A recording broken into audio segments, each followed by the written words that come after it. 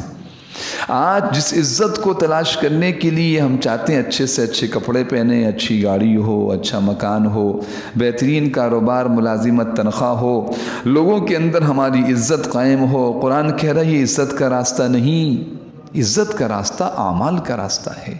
ان اعمال کو اختیار کرو تم عزت والے بن جاؤ۔ قرآن کے واضح الفاظ، اولئک فی جنات مکرمون، مکرم معزز، اکرام والے لوگ۔ اور ان کا اکرام کون کرے گا؟ جی آپ میرا اکرام کون کر رہے ہیں؟ 100، 50، 200، 500، 1000 آدمی جناب مولانا صاحب۔ اور یہاں فرما رہے ہیں کہ اکرام کون کریں گے؟ اللہ رب العالمین اکرام کریں گے۔ جنت میں اکرام کس کی طرف سے ہوگا؟ اللہ کی طرف سے ہوگا۔ کس بنیاد پر ہوگا؟ ایمان اور اعمال صالحہ، ان صفات کی بنیاد پر جن کو بیان کیا گیا۔ سب نیت کرتے ہیں انشاءاللہ۔ ہاں میں نے عرض کیا ابتدا میں کہ قرآن کریم میں جب بھی یہ صفاتیں، ایمانی صفات، مؤمنین کی صفات بیان ہوں تو پوری کوشش کیجئے، یہی وقت ہے ان صفات کو پیدا کرنے کا۔ کل کا وقت نہیں آئے گا، کل صرف تمنا ہوگی ربنا، ہمارے رب ابصرنا، ہم نے دیکھ لیا، فرجعنا نعمل صالحہ، ہمیں دنیا میں بھیج دیں، ہم نیک اعمال کر کے آئیں گے۔ وہاں صرف تمنا ہوگی لیکن بھیجا نہیں جائے گا۔ کہا تم نے بھلایا تھا، آج ہم نے تمہیں بھلا دیا۔ تو آج ہے میرے محترم دوستوں عمل کا وقت، سب نیت کرتے ہیں، خود بھی کریں۔ ان آیتوں کا میں عرض کرتا رہتا ہوں کہ مذاکرہ، یہ ہفتے کا ایک درس ہے، پورے ہفتے اس کا مذاکرہ، یاد دہانی، مذاکرہ، مجلس میں بیٹھے ہیں، سیاست کا تذکرہ، کھیل کی خبریں، اور جناب دنیا زمانے کے معاملات، مہنگائی ہو گئی، فلاں یہ کر رہا، فلاں یہ کر رہا، فلاں یہ کر رہا۔ اس کے بجائے میرے محترم دوستوں یہ تو سوچیں کہ جو کرنا چاہیے اور قرآن بیان کرنا، کبھی ہم نے اس کا ذکر کیا؟ تو سب ساتھی نیت کرتے ہیں، کریں گے انشاءاللہ۔ اب ان آیات کو ایک مرتبہ میرے ساتھ اس طرح پڑھیے کہ اس کے مفہوم پہ غور کیجئے، جن کے سامنے یہ آسان ترجمہ قرآن تفسیر موجود ہے، اور ساتھی بھی ساتھ ہو جائیں، ورنہ توجہ سے آپ نے جن آیات کے ترجمے کو سنا ہے اس پہ غور کیجئے۔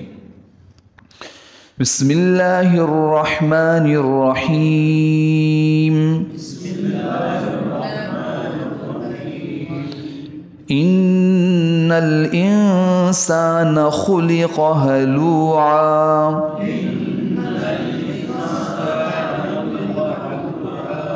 اذا مسه الشر جزوعا واذا مسه الخير منوعا إلا المصلين الذين هم على صلاتهم دائمون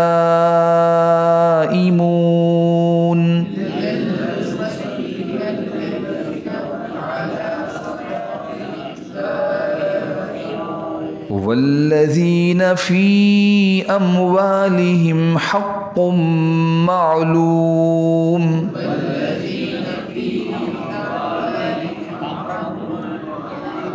للسائل والمحروم والذين يصدقون بيوم الدين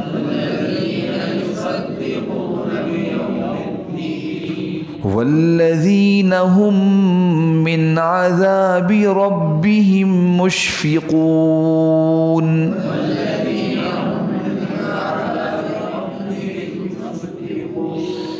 إن عذاب ربهم غير مأمون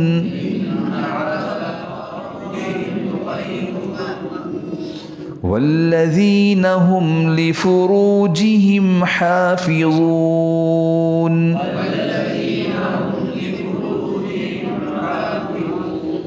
إلا على أزواجهم أو ما ملكت أيمانهم فإنهم غير ملومين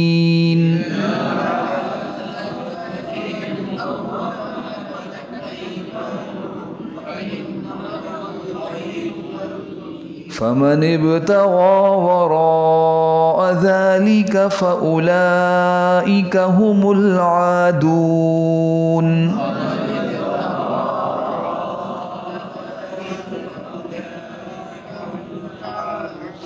والذين هم لأماناتهم وعهدهم راعون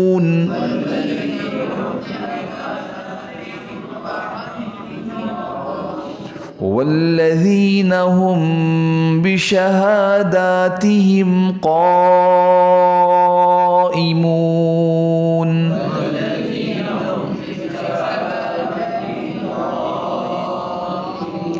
والذين هم على صلاتهم يحافظون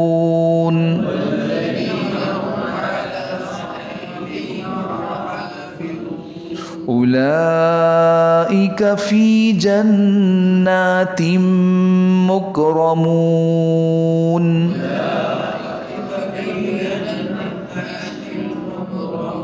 صدق الله العظيم.